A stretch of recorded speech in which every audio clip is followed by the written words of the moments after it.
সাল্লাম বলেন, জুমার দিন যে সন্তান তার বাপ মায়ের কবরস্থানের কাছে যাইয়া আসসালামু আলাইকুম ইয়া আহলাল কবুর সালাম জানাইয়া সূরা ফাতিহা তেলাওয়াত করিয়া, সূরা ইখলাস একবার তেলাওয়াত করিয়া, এই কয়েকবার আস্তাগফিরুল্লাহ পড়িয়া, কয়েকবার দুরূদ শরীফ পড়িয়া ওই বাপ মায়ের জন্য দুই হাত তুলে যদি রব্বে কারিমের দরবারে দোয়া করা শুরু করিয়া দেয়, আল্লাহ পাক রব্বুল আলামিন ওই বান্দাকে আগে মাফ করিয়া দেয়। বলেন সুবহানাল্লাহ। আগে কাকে মাফ করে দেয়? আগে কারে মাফ করে দেয়? বল। আগে সন্তানকে মাফ করে দেয়। যে দোয়া করতে যায় আগে তাকে মাফ করা হয়, এরপরে ওই বাপ মাকে আল্লাহ পাক রব্বুল আলামিন এই শিখানো দোয়ার ওসিলায় আল্লাহ পাক রব্বুল আলামিন মাফ করে দেয়। বলেন আলহামদুলিল্লাহ। এ দোস্তর বুজুর্গ, আলহামদুলিল্লাহি ওয়াহদা ওয়াসসালাতু ওয়াসসালামু আলা মান লা নাবিয়্যা বা'দা। أما بعد فأعوذ بالله من الشيطان الرجيم. بسم الله الرحمن الرحيم. وقضى ربك ألا تعبدوا إلا إياه وبالوالدين إحسانا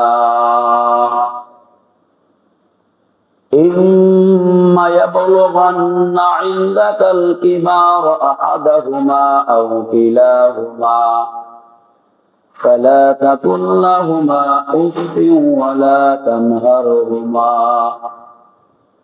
وقل لهما قولا كريما. وقال رسول الله صلى الله عليه الصلاة والسلام إن الله حرم عليكم حقوق الأمهات. وقال الشاعر خدمت مادر پہ در کن صبح شام تاکہ باشی ترد عالم نیک نام. خدمت مادر پہ در کن اختیار تاکہ باشی درد عالم بختیار. وقال تعالى إن الله وملائكته يصلون على النبي يا أيها الذين آمنوا صلوا عليه وسلموا تسليما.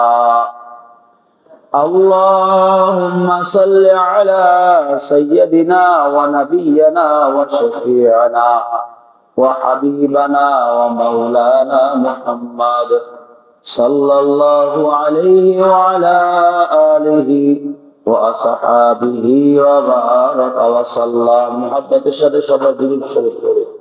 اللهم صل على سيدنا ونبينا وشفيعنا وحبيبنا ومولانا محمد صلى الله عليه وعلى آله وأصحابه وبارك وسلم. الحمد لله.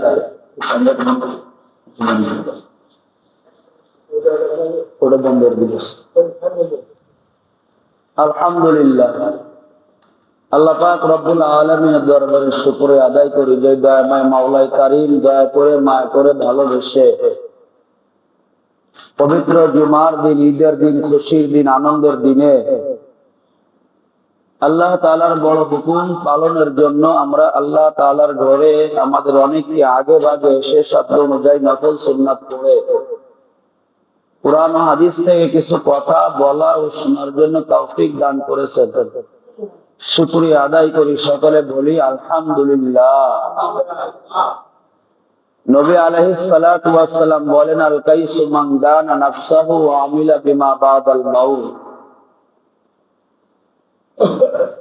নবী আলাইহিস সালাতু ওয়াস সালাম হাদিসের মধ্যে বলেন, সবথেকে বড় বুদ্ধিমান জ্ঞানী মানুষ হলো ওই ব্যক্তি যে তার মৃত্যুর পরে কবরের সামানা গোছায় আমল করে।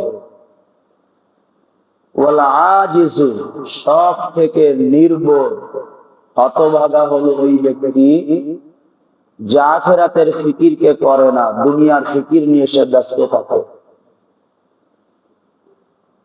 এই জন্য ভাই কিছু কিছু সময় আছে নিয়ামত পেয়ে নিয়ামতের শুকরিয়া আদায় করার দরকার। সে নিয়ামত চলে গেলে আর পাওয়া যাবে না।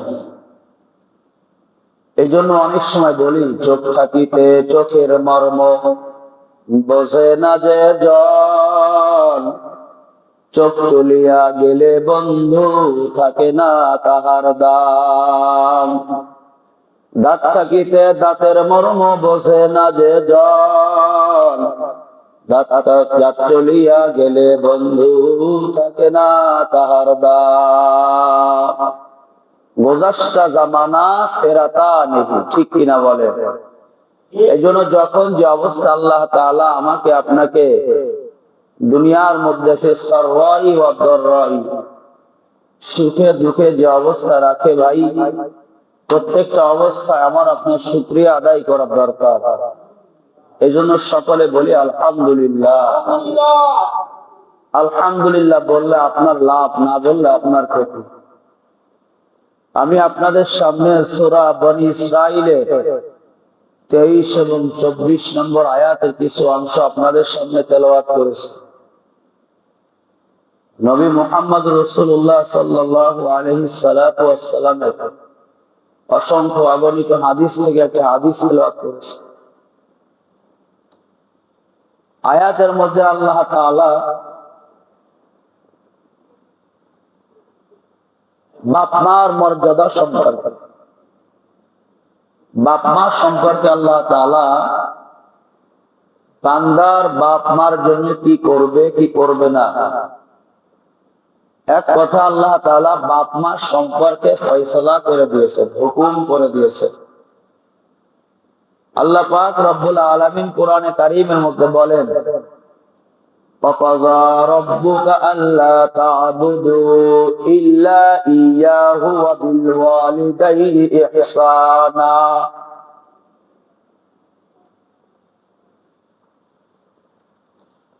আল্লাহ পাক রব্বুল আলামিন বলেন, وَقَضَى رَبُّكَ, তোমাদের আল্লাহ তাআলা তোমাদের জন্য ফয়সালা করে দিয়েছেন। কযা আয় আমারা ওয়া আলজামা ওয়া আউজাবা। তাফসীরের কিতাবের মধ্যে লিখছেন ইমাম কুরতুবী রাহমাতুল্লাহ আলাইহি আয়াতের ব্যাখ্যায় লিখছেন, ওয়া কযা রাব্বুকা, অর্থ হলো আমারা রাব্বুকা অথবা আলজামা রাব্বুকা অথবা আউজাবা রাব্বুকা। তার মানে হলো তোমার রব হুকুম করেছেন, তোমার রব লাজিম করে দিয়েছেন, তোমার রব তোমার জন্য ওয়াজিব করে দিয়েছেন। কি ওয়াজিব করে দিয়েছেন? আল্লাহ তা'বুদু ইল্লা ইয়াহু, একমাত্র কেবলমাত্র শুধুমাত্র আল্লাহরই ইবাদত করতে হবে। বলেন আলহামদুলিল্লাহ। সাথে সাথে অউ শব্দটা মা অর্থাৎ সাথে বোঝানোর জন্যই ব্যবহারিত, এমন সাথে বোঝানোর জন্য ব্যবহার হয়। দেখেন আল্লাহ তাআলা হুকুম করেছে, তোমার রব তোমাদেরকে হুকুম করে দিয়েছেন, তোমার রব তোমাদের জন্য লাজিম করে দিয়েছেন, জরুরি করে দিয়েছেন, তোমার রব তোমাদের জন্য ওয়াজিব করে দিয়েছেন আল্লাহর ইবাদত করো, সাথে সাথে মা বাপের সঙ্গে ভালো ব্যবহার। সুবহানাল্লাহ বলবেন, সবাই বলেন না সুবহানাল্লাহ। জবান খুলে বখিলাতি না করে সবাই বলেন না সুবহানাল্লাহ, বলেন না আলহামদুলিল্লাহ। ভাই আসলে আমি জাহেল, আমি মূর্খ, জীবনে কোনোদিন আমি কিছু শিখার চেষ্টা করলাম না, ছেলে সন্তানদেরকেও শিখানোর চেষ্টা করলাম না, আমি নিজে ভালো কোনো মজলিসে বসলাম না, ভালো মজলিসে ছেলে সন্তানদেরকে পাঠাইলাম না, আমি নিজে গরু, ছেলে সন্তানদেরকেও বানাইতেছি গরু। আমি নিজে জাহেল মূর্খ, সন্তানদেরকে বানাইতেছি দুনিয়ার মধ্যে বড় জাহেল মূর্খ। ঠিক কিনা বলে? কথাটা কি ভুল বললাম? ইজা মাত আল ইনসান ইনকাতা আমালুহু ইল্লা মিন সালাসা। আল্লাহর নবী সাল্লাল্লাহু আলাইহি সাল্লাতু ওয়াস সালাম বলেন, বান্দা যখন মৃত্যুবরণ করেন তার সমস্ত আমল বন্ধ হয়ে যায়। তিনটা আমল তার জারি থাকে, তিনটা আমল তার জারি থাকে, চলতে থাকে কিয়ামতের সিংহায় ফুল দেওয়ার আগ পর্যন্ত তার সে আমল চলতে থাকবে। এক নম্বর হলো ইলম, যদি সে নিজে আলেম হয়, যদি সে নিজে কি হয় ভাই? আপনারা বিচার করবেন যে আপনারা কতটুকু আলেম হয়েছে। এক নম্বর আলেম হওয়া শর্ত। দুই নম্বর হলো ওয়ালাদুন সালিহুন, নেক সন্তান। কি সন্তান ভাই? জবান খুলে বলেন না, কি সন্তান ভাই? এখন নেক সন্তান কাকে বলা হয়? এক নম্বর গাঁজা খায়, দুই নম্বর টিরিবিসিয়ার দেখে, তিন নম্বর যুবকর, চার নম্বর পাখনের নিচে কাপড় পরে, পাঁচ নম্বর মা বাবার সঙ্গে নাফরমানি করে।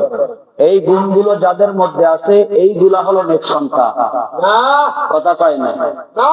যা বললাম বোঝেন নাই? কথা কয় না? বলছেন? বুঝে থাকলো হ্যাঁ বলবেন, না বুঝে থাকলো না বলবেন। এটাই আপনার পক্ষ থেকে একটা আল্লাহ এবং রাসূলের পক্ষে সাক্ষী।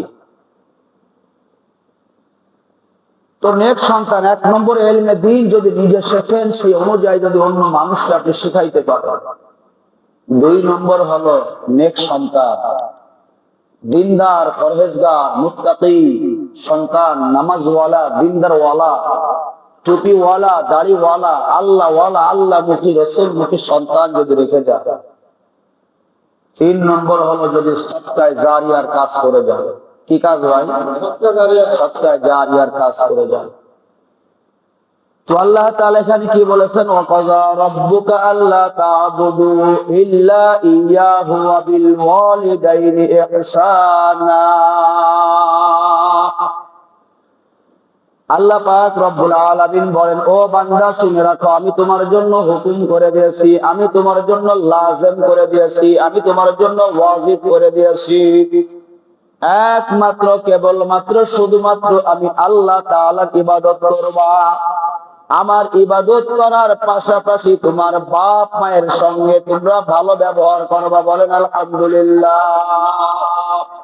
কোন সময় ভালো ব্যবহার করবা? ইম্মা ইয়াবলুগান্না ইনদাকাল কিবার আহাদাহুমা আও কিলাহুমা ফালা তাকুল লাহুমা উফফি ওয়া লা তানহারহুমা। বৃদ্ধ বয়সে বাপ মার দুইজনকে পাইছো অথবা একজনকে পাইছো, বাপ মাকে বৃদ্ধ বয়সে একজনকে পাইছো, আহাদুহুমা আও কিলাহুমা, তাদের বৃদ্ধ বয়স হয়ে গেছে, বাপ মার বয়স অনেক হয়ে গেছে, বৃদ্ধ হয়ে গেছে। এই সময় বাপ মা একজন পাও অথবা দুইজন পাও, ফালা তাকুল লাহুমা, কারোর সঙ্গে তখন এমন ব্যবহার করবা না যাতে করে বাপ মা উফ শব্দ বলে ফেলায়। এমন শব্দ ব্যবহার করে, এমন কোন শব্দ, এমন কোন কথাবার্তা বাপ মায়ের সঙ্গে কখনো করবা না।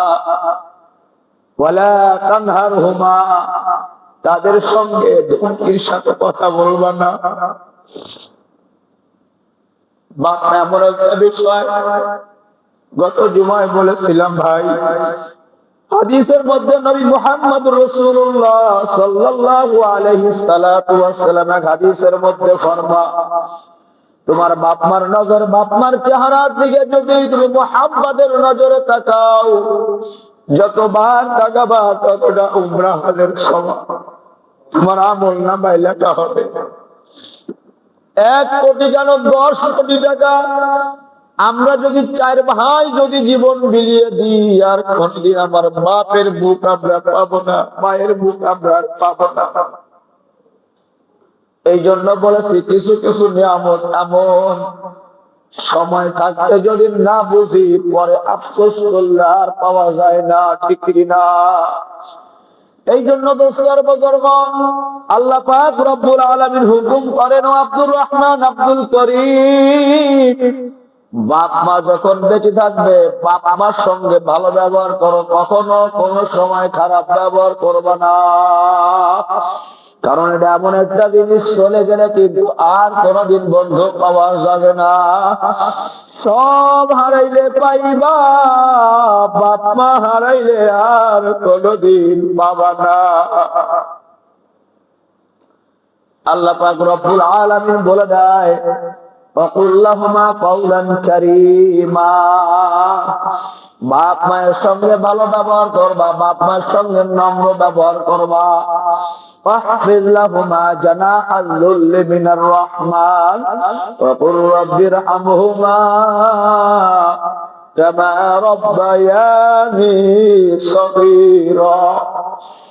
বাপ মা নাই, বাপ মায়ের জন্য দোস্ত 5 ওয়াক্ত নামাজের পরে মসজিদ হোক, পরেশগানে